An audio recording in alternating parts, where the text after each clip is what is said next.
Willie Green, New Orleans Pelicans head coach, on Team Start, Group Leaders. Ladies and gentlemen, listen to me.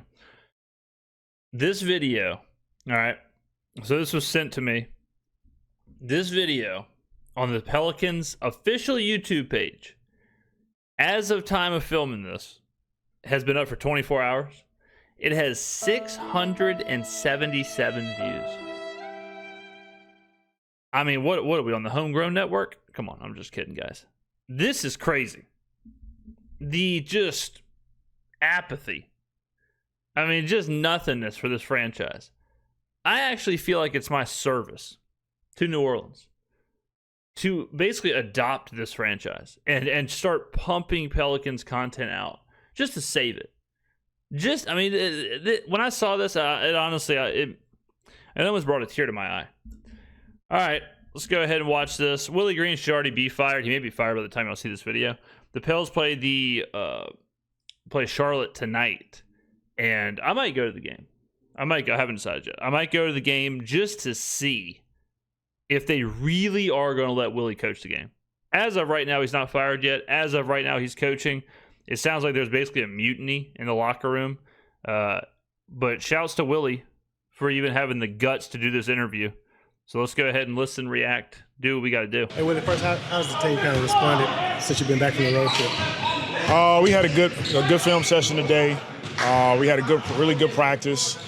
Turning the page. Obviously, we're all disappointed, frustrated with our start. But we continue to come in, work at it, and address it. Well, what have your conversations been like with the front office, with Gail and Joe, just about the slow start to the season? Joe and I, we talk pretty much every day. And, again, we all echo the same sentiment that we'll continue to work at it.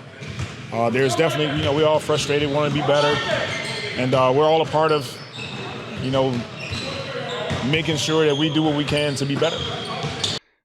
The Pelicans' problem is the most simple, easy problem to identify and fix. The problem with the Pelicans is they are trying to make this incredibly unique puzzle. They're trying to put it together. But the issue is that the picture the puzzle is making isn't very good. The unique puzzle that the Pelicans have been trying to put together for 7 years now is building this team around Zion Williamson. Now, the issue with that is, even when healthy, even with a fully built team, that picture is incredibly limited. That picture is not a true threat to win the West, certainly not a true threat to win the finals. They are capped at maybe a playoff appearance and getting bounced. We are seeing that already this year, 6 games in. Zion is limiting not only the roster, but who can be on the floor. You can't play Derek Queen at the same time as Zion. Doesn't work. Can't do it. All right? It's over, this experiment. At the max, 6'6", Zion, who doesn't have a shot, who can only drive, that ain't going to work. That's not going to win games. Okay? Trying to force this to work is what has limited the Pelicans. It has limited them in their roster construction, who they can play, the rotations they can have, what they do in situational spots. It's all limited because of this pipe dream to make Zion work. Can you put your finger on any common thread to those 3 lopsided losses? I just did. Yeah, not to make any excuses, but, new group playing against really experienced teams. Boston, Denver, and Boston? OKC. If you don't compete for 48 minutes, play hard, play together against groups like that, they expose you. And so it is the same problem year in and year out, opponent in and opponent out. The team is horrible coming out of the half. The team is horrible down the stretch. The team is horrible whenever Willie has to make decisions on who's playing late in games. How many years? It's my 5th year going to Pelicans games. 5th year watching this. I can't tell you how many times we're down 6 at halftime, and then we are immediately down 16 in the third quarter, and then the game is over. I can't tell you how many times, and this year it's already happening. It's a 7-point game in the fourth quarter. Oops, we lose by 30. There's a lot that we can take from those games and try to make sure we implement it, but that's the biggest, it's the consistency for us. It's competing against no matter who we play against, and those were letdown games for us. Historically, when a team starts the way the Pelicans have this season, a lot of attention starts turning to the head coach, maybe even the executives. Are you feeling any pressure for your job at the moment? Look, when you take these positions, this is what comes with it. There's no way around that. When the team doesn't do well or doesn't start the way you want it to, I'm up front and center, and it's my responsibility to try to continue to help these guys get on track. You mentioned that Willie has really never been on track. Like, that's another kind of problem with this, is that the Pelicans are 1 foot in the rebuild, where Brandon Ingram's gone, CJ McCollum's gone, Jonas is gone. Okay, we're moving forward with this young group of guys. Trey, Herb, Fears, Queen, Misi, DeJounte Murray when he comes back. Okay, I see what we're doing here, right? Jordan Hawkins, like, all right, I see. But Willie's still there. We're still kind of placating to this whole idea of maybe Zion can work. So it's like half in, half out here. And Willie's talking like, well, this is a brand new team. I'm starting fresh. Brother, you're not starting fresh. This is the same thing every year. We're copy and pasting the same thing every year. If we want to start fresh, bad news bears, you got to go. And Zion's got to get traded. And I don't have a doubt in my mind those two things are happening. Whether it happens today, whether it happens in a month, whether it happens in a week, really doesn't matter. But that is happening. Willie's gone. Zion's gone. No questions asked. Has to happen. there needs to be more belief in what is taking place here. Yeah. How do you create that belief? Why have people lost the belief? Belief? Why have they lost the belief? Pels were one of the worst teams in the NBA last year. They have been listless. The organization is run horribly. The in-game experience is as sterile gets. I've said this a million times. I said it against San Antonio when I was at that game. When you are at a Pelicans game, if you close your eyes and you say, where are you right now? You can say anywhere. And you open your eyes, and it kind of works. If you're at a Pelicans game, you say, I'm in Indiana. Kind of works. I can see that. I can see the color scheme in Indiana. There's really nothing going on in the arena that would tell you you're in New Orleans. Pelicans could be in Indiana. I don't know. I don't have my zoo book. Close your eyes, open your eyes. Oh, I'm in Seattle. Okay. Close your eyes, open your eyes. Oh, I'm in Charlotte. Okay. Yeah, sure. That works. Oh, I'm in Utah. All right, sure. The in-game experience is horrible when you go there as a fan. Why is there not, like, when you go to a Saints game, you know you're in New Orleans. The music, the brass bands, the experience, everything you're seeing. When you go to a Pelicans game, not the case. I don't know why it's like that. I don't know why they don't lean into the colors, the, Mardi Gras, voodoo. Like, there's so much they can do. I don't know why there isn't Mardi Gras beads being thrown. I don't know why there's not, music, funk music, jazz music, brass bands. I'm not sure why that's not going on. I'm not sure why there isn't carnival kind of stuff happening. I don't know why the court is so sterile. Terrible. Okay. Team's ass, in-game experience is ass, and it's the same thing every single year. So yeah, the fans don't care. Fans could care less. And they made the shrimp basket smaller, which is ridiculous. Main reason I used to go to Pelicans games, I went to a Pelican games last year by myself. I went to 2 games last year alone.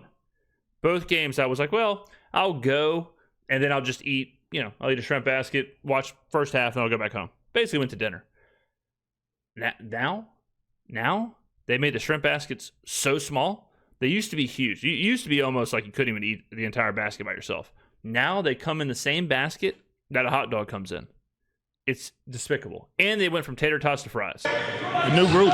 Guys that, half our team is new. Guys are stepping up into different roles. So it's a combination of just continuing to work at it all together. And it's easy when you get the wins because the wins validate what you're doing. But when you have some losses, sometimes that can be difficult. And that's the belief in everything. Willie, you don't have a win. You don't have a win. thing that we're doing, and that's what we're working towards. Willie, what's your message to the fans who are frustrated with the way the season started? I understand it. I totally understand the frustration from fans. We all feel the same way, and we want to get it right. A few years ago, you said you met with Devontae Graham when you were bringing him off the bench. When he was a starter, you're bringing him off the bench. You said you had a conversation with him. Did you have a similar meeting with Jordan Poole? Just how has he handled the transition towards leading the bench as Yeah, I talked to him before I made the decision, and it's tough. It's a tough transition for him, to be honest. But it's something he continues to work through. We continue to have conversations about it, but obviously he's competitive. He wants. I like Jordan Poole, honestly. I kind of like how he plays. I like when he's on the court. And that's another kind of part of this. I actually kind of like the team. I like Fears. I like Queen. I like Trey. I like Herb. Misi's cool. I like Poole. But the problem is, all that is just. I hate to keep saying this, but it's true. But the problem is, it's all just kind of being hamstrung, no pun intended, by Zion.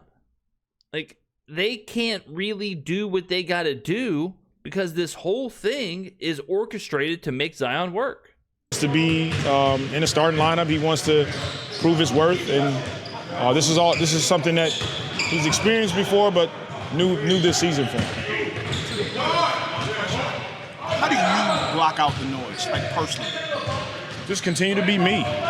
Continue to have faith in what we're trying to accomplish. That's part of the problem. Sometimes, I'll tell you this. Sometimes in life, and this is a little bit of a professional advice here. Sometimes you need to listen to the noise. Straight up. Sometimes you need to listen to it. Sometimes criticism, critique, whatever, it probably should be taken. Sometimes it's okay to listen and say, damn, okay, maybe they are right. Maybe I do need to change things. Simply blocking out all of the critique and criticism just because it's, hurt your fifis. Sometimes that's not the move. What also isn't the move is to just keep being yourself, keep doing what you're doing when you don't have any results or evidence to prove that you should be doing that. Maybe you should kind of change what you're doing. Because, spoiler, it ain't working. Guys have been around me now for 5 years. I haven't changed my approach, and I'll continue. Problematic. The fact that we're 5 years in, we have a 5-year sample size of ass on a stick, and he's not changing his approach. It's probably time to change the approach.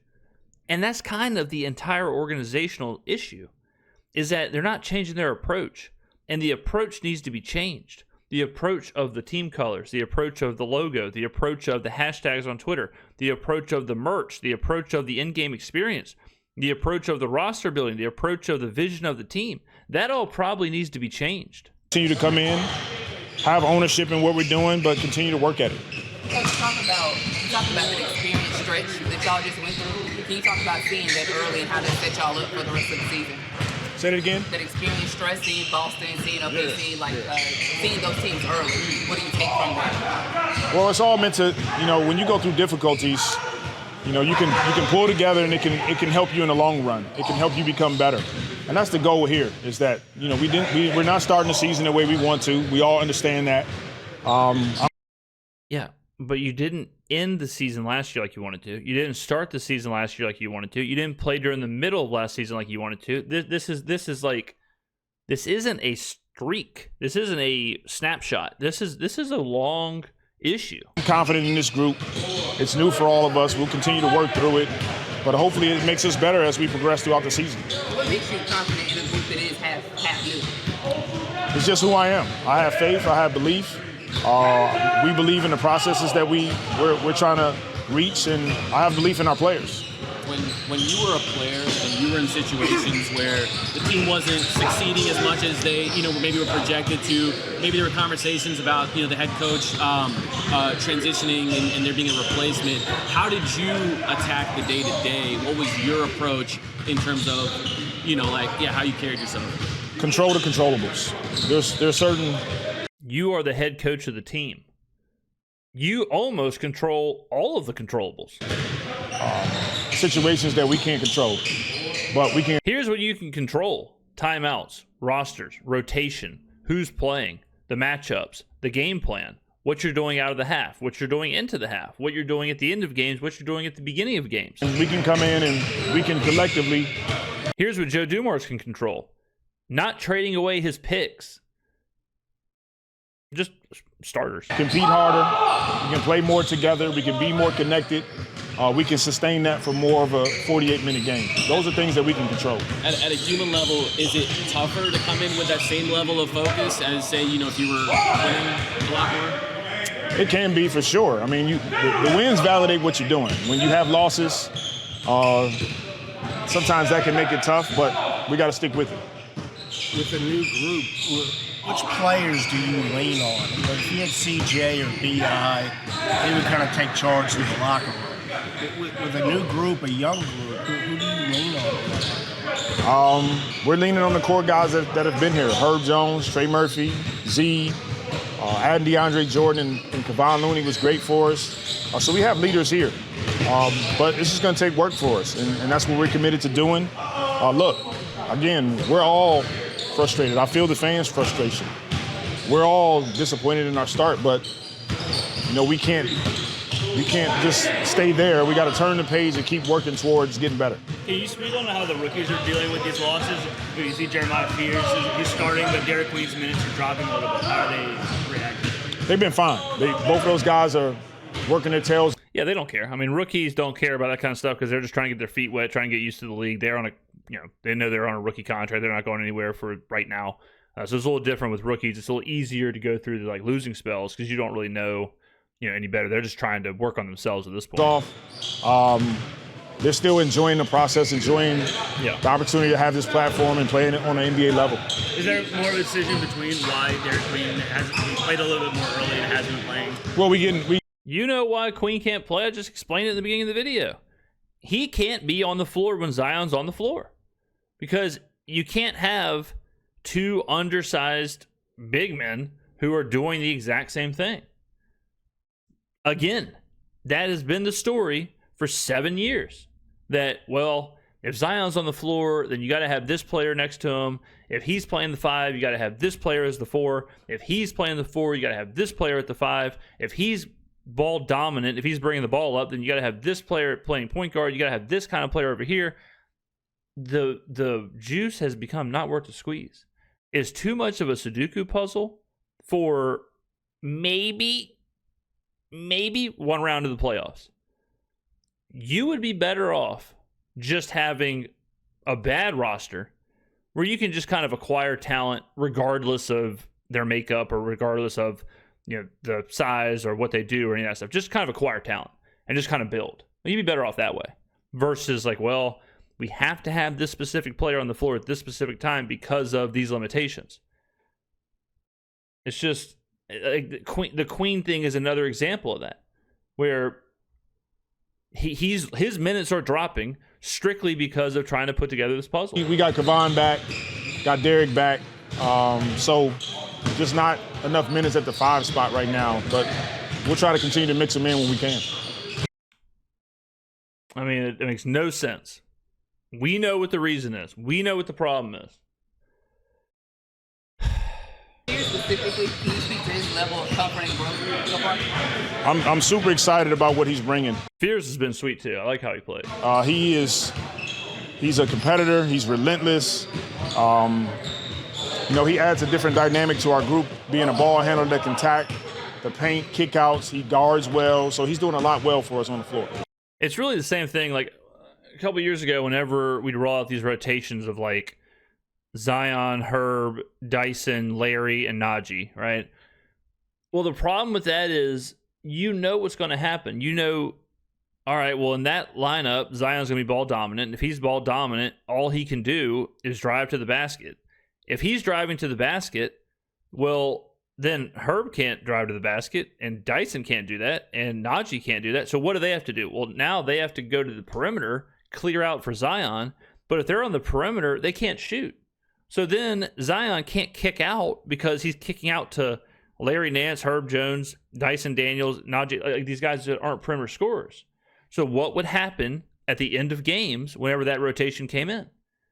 if you have watched the Pelicans for the last couple of years, you know this. We would not score.